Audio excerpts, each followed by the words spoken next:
ಭಾರತೀಯ ಚಿತ್ರರಂಗದ ಇತಿಹಾಸದಲ್ಲಿ ಎಸ್.ಪಿ. ಬಾಲಸುಬ್ರಹ್ಮಣ್ಯಂ ಎನ್ನುವ ಹೆಸರು ಎಂದಿಗೂ ಅಜರಾಮರ. ಕೇವಲ ತಮ್ಮ ಕಂಠಸಿರೆಯಿಂದ ಕೋಟ್ಯಾಂತರ ಹೃದಯಗಳನ್ನು ಗೆದ್ದ ಗಾನ ಗಂಧರ್ವ ಎಸ್.ಪಿ.ಬಿ. ರವರು ಒಬ್ಬ ಅದ್ಭುತ ನಟರೂ ಆಗಿದ್ರು ಎನ್ನುವುದು ಎಲ್ಲರಿಗೂ ತಿಳಿದಿರುವ ಸತ್ಯ. ಸಿನಿಮಾಗಳಲ್ಲಿ ಅವರು ಹೆಚ್ಚಾಗಿ ನಟಿಸ್ತಾ ಇದ್ದ ಮುಗ್ಧ, ಅಮಾಯಕ ಮತ್ತು ಕೌಟುಂಬಿಕ ಮೌಲ್ಯಗಳುಳ್ಳ ಪಾತ್ರಗಳು ಪ್ರೇಕ್ಷಕರ ಮನಸ್ಸಿನಲ್ಲಿ ಇಂದಿಗೂ ಅಚ್ಚ ಹಸಿರಾಗಿ ಉಳಿದುಕೊಂಡಿವೆ. ಕನ್ನಡದಲ್ಲಿ ಅವರು ನಟಿಸಿದ್ದ ಮುದ್ದಿನ ಮಾವ ಸೇರಿದಂತೆ ಹಲವು ಚಿತ್ರಗಳು ಸ್ಯಾಂಡಲ್ವುಡ್ನಲ್ಲಿ ದೊಡ್ಡ ಮಟ್ಟದ ಯಶಸ್ಸನ್ನ ತಂದಿದ್ದವು. ಆದರೆ ಕೋವಿಡ್ ಮಹಾಮಾರಿಯ ಕಂಟಕ ಸಮಯದಲ್ಲಿ ಇಡೀ ಜಗತ್ತನ್ನ ಬಿಟ್ಟು ಅಗಲಿದ ಈ ಮಹಾನ್ ಚೇತನ ತಾವು ನಿಧನ ಹೊಂದುವುದಕ್ಕೂ ಮುನ್ನ ಒಂದು ಅದ್ಭುತ ಸಿನಿಮಾದಲ್ಲಿ ಪ್ರಮುಖ ಪಾತ್ರದಲ್ಲಿ ನಟಿಸಿದರು. ತೆಲುಗು ಚಿತ್ರರಂಗದಲ್ಲಿ ಬಿಡುಗಡೆಯಾಗಿ ಭಾರಿ ಪ್ರಶಂಸೆ ಹಾಗೂ ಪ್ರಶಸ್ತಿಗಳನ್ನು ಬಾಚಿಕೊಂಡಿದ್ದ ಆ ಅಪರೂಪದ ಸಿನಿಮಾ ಇದೀಗ ಮೊದಲ ಬಾರಿಗೆ ಕನ್ನಡ ಭಾಷೆಯಲ್ಲಿ ಕನ್ನಡಿಗರ ಮುಂದೆ ಬರಲು ಸಜ್ಜಾಗಿದೆ. ಎಸ್.ಪಿ.ಬಿ. ರವರ ನಟನೆಯ ಕೊನೆಯ ಸೂಪರ್ ಹಿಟ್ ಚಿತ್ರವಾಗಿರುವ ಮಿಥುನಂ ಚಿತ್ರವನ್ನ ತೆಲುಗಿನ ಖ್ಯಾತ ನಟ ಹಾಗೂ ನಿರ್ದೇಶಕ ತನಿಕೆಳ್ಳ ಭರಣಿರವರು 2012ರಲ್ಲಿ ಅದ್ಭುತವಾಗಿ ತೆರೆ ಮೇಲೆ ತಂದರು. ಈ ಸಿನಿಮಾ ಕೇವಲ ಇಬ್ಬರು ವೃದ್ಧ ದಂಪತಿಗಳ ಸುತ್ತುವ ವಿಭಿನ್ನ ಮತ್ತು ಪ್ರೇಕ್ಷಣೀಯ ಕಥಾ ಹಂದರವನ್ನ ಹೊಂದಿದೆ. ಇಳಿ ವಯಸ್ಸಿನಲ್ಲೂ ದಂಪತಿಗಳ ನಡುವೆ ಇರುವಂತಹ ಅಪಾರವಾದ ಪ್ರೀತಿ, ಪರಸ್ಪರ ಗೌರವ, ಮಮತೆ ಮತ್ತು ಒಟ್ಟಾರೆ ಜೀವನದ ಮೇಲೆ ಇವರಿಗಿರುವ ಸಕಾರಾತ್ಮಕ ದೃಷ್ಟಿಕೋನವನ್ನು ಈ ಚಿತ್ರ ಅತ್ಯಂತ ಕಾವ್ಯಮಯವಾಗಿ ಪ್ರಸ್ತುತಪಡಿಸುತ್ತದೆ. ಈ ಚಿತ್ರದಲ್ಲಿ ಎಸ್.ಪಿ.ಬಿ. ರವರ ನಟನೆಗೆ ಇಡೀ ಭಾರತೀಯ ಚಿತ್ರರಂಗವೇ ತಲೆ ದೂಗಿತ್ತು. ಇದೀಗ ಈ ಭಾವನಾತ್ಮಕ ಮತ್ತು ಅದ್ಭುತ ಸಿನಿಮಾವನ್ನ ಕನ್ನಡದ ಅವತರಣಿಕೆಯಲ್ಲಿ ಜೂನ್ 5ರಂದು ರಾಜ್ಯಾದ್ಯಂತ ಚಿತ್ರಮಂದಿರಗಳಲ್ಲಿ ಬಿಡುಗಡೆ ಮಾಡಲು ನಿರ್ಧರಿಸಲಾಗಿದೆ.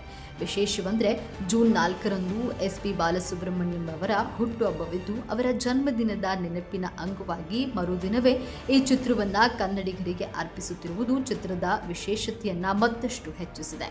ಕನ್ನಡದಲ್ಲಿ ಹರಿದಾಸರ ಜೀವನ ಚರಿತ್ರೆ ಆಧಾರಿತ ವಿಶಿಷ್ಟ ಚಿತ್ರಗಳನ್ನು ನಿರ್ದೇಶಿಸಿ ಸೈ ಎನಿಸಿಕೊಂಡಿರುವ ಖ್ಯಾತ ನಿರ್ದೇಶಕ ಮಧುಸೂದನ್ ಹವಾಲ್ದಾರ್ ಹಾಗೂ ತ್ರಿವಿಕ್ರಮ್ ರವರ ಜಂಟಿ ಸಾರಥ್ಯದಲ್ಲಿ ಈ ಚಿತ್ರದ ಕನ್ನಡ ಅವತರಣಿಕೆ ಅತ್ಯಂತ ಅಚ್ಚುಕಟ್ಟಾಗಿ ಸಿದ್ಧಗೊಂಡಿದೆ.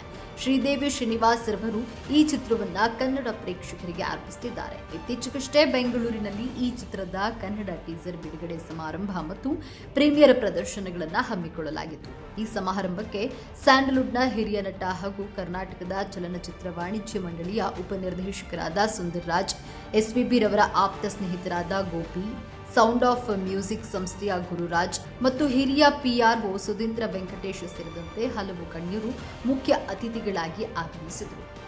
ಇನ್ನು ವೇದಿಕೆಯ ಮೇಲೆ ನೆರೆದಿದ್ದ ಗಣ್ಯರೆಲ್ಲರೂ ಎಸ್.ಪಿ. ಬಾಲಸುಬ್ರಹ್ಮಣ್ಯಂ ರವರೊಂದಿಗಿನ ತಮ್ಮ ಹಳೆಯ ಮಧುರ ಒಡನಾಟ ಹಾಗೂ ನೆನಪುಗಳನ್ನು ಬಿಚ್ಚಿಡುತ್ತಾ ಭಾವುಕರಾದರು. ಅಲ್ಲದೆ ಮಿಥುನಂ ಚಿತ್ರದ ಕನ್ನಡ ಅವತರಣಿಕೆ ಕನ್ನಡಿಗರ ಗಮನ ಗೆದ್ದು ದೊಡ್ಡ ಯಶಸ್ಸನ್ನು ಸಾಧಿಸಲಿ ಎಂದು ಇಡೀ ಚಿತ್ರತಂಡಕ್ಕೆ ಶುಭ ಹಾರೈಸಿದರು. ಇನ್ನು ಈ ಸಂದರ್ಭದಲ್ಲಿ ಮಾತನಾಡಿದ ಚಿತ್ರದ ನಿರ್ದೇಶಕ ಮಧುಸೂದನ್ ರವರು ಚಿತ್ರದ ಹಕ್ಕುಗಳನ್ನು ಪಡೆದ ನಂತರ ಹಾಗೂ ಬಿಡುಗಡೆಗೆ ತಡವಾದ ಹಿನ್ನೆಲೆಯನ್ನು ಹಂಚಿಕೊಂಡರು. ಇನ್ನು ಮೂಲ ನಿರ್ದೇಶಕ ತನಿಕೆಳ್ಳ ಭರಣಿರವರ ಮೂಲ ತೆಲುಗು ನಿರ್ಮಾಪಕರನ್ನ ಸಂಪರ್ಕಿಸಿದಾಗ ಅವರು ಕನ್ನಡದಲ್ಲಿ ಚಿತ್ರವನ್ನು ಬಿಡುಗಡೆ ಮಾಡಲು ಸಂತೋಷದಿಂದ ಒಪ್ಪಿಗೆ ನೀಡಿದರು. ಆದರೆ ಅದಕ್ಕೆ ಅವರು ಒಂದು ಮುಖ್ಯವಾದ ಷರತ್ತನ್ನು ವಿಧಿಸಿದರು. ಅದೇನೆಂದರೆ ಯಾವುದೇ ಕಾರಣಕ್ಕೂ ಚಿತ್ರದಲ್ಲಿರುವ ಎಸ್.ಪಿ.ಬಿ. ರವರ ವಿಶಿಷ್ಟ ಧ್ವನಿ ಮತ್ತು ಶೈಲಿಗೆ ಧಕ್ಕೆ ಬರಬಾರದು ಹಾಗೂ ಅದಕ್ಕೆ ಸೂಕ್ತ ನ್ಯಾಯ ಒದಗಿಸುವಂತಹ ಕಲಾವಿದರಿಂದಲೇ ಡಬ್ಬಿಂಗ್ ಮಾಡಿಸಬೇಕು ಎಂದಿದ್ರು. ಅದರಂತೆ ಚಿತ್ರತಂಡವು ಕನ್ನಡದ ಖ್ಯಾತ ಡಬ್ಬಿಂಗ್ ಕಲಾವಿದ ಪ್ರಭಾಕರ್ ರವರಿಂದ ಎಸ್.ಪಿ.ಬಿ. ರವರ ಪಾತ್ರಕ್ಕೆ ಧ್ವನಿ ನೀಡಿಸಿದೆ. ಪ್ರಭಾಕರ್ ರವರ ಧ್ವನಿ ಕೇಳಿದಾಗ ಸ್ವತಃ ಎಸ್.ಪಿ.ಬಿ. ರವರೇ ಕನ್ನಡದಲ್ಲಿ ಮಾತನಾಡ್ತಿದ್ದಾರೇನೋ ಅನ್ನುವಷ್ಟು ಮಟ್ಟಿಗೆ ಧ್ವನಿ ಸೌಮ್ಯತೆಯನ್ನ ಮೂಡಿಬಂದಿದೆ. ಪ್ರಭಾಕರ್ ಅವರ ಧ್ವನಿ ಕೇಳಿದಾಗ ಸ್ವತಃ ಎಸ್.ಪಿ.ಬಿ. ರವರೇ ಕನ್ನಡದಲ್ಲಿ ಮಾತನಾಡ್ತಿದ್ದಾರೇನೋ ಎನ್ನುವಷ್ಟರ ಮಟ್ಟಿಗೆ ಧ್ವನಿಯ ಸಾಮ್ಯತೆ ಮೂಡಿಬಂದಿದೆ. ಇನ್ನು ಈ ಸಿನಿಮಾ ಸುಮಾರು 15 ವರ್ಷಗಳ ಹಿಂದೆ ಚಿತ್ರೀಕರಣಗೊಂಡಿದ್ದರಿಂದ ಅಂದಿನ ಸೆನ್ಸಾರ್ ಮಂಡಳಿಯ ನಿಯಮಗಳಿಗೂ ಹಾಗೂ ಇಂದಿನ ಕಟ್ಟುನಿಟ್ಟಿನ ನಿಯಮಗಳಿಗೂ ಸಾಕಷ್ಟು ವ್ಯತ್ಯಾಸವಿತ್ತು.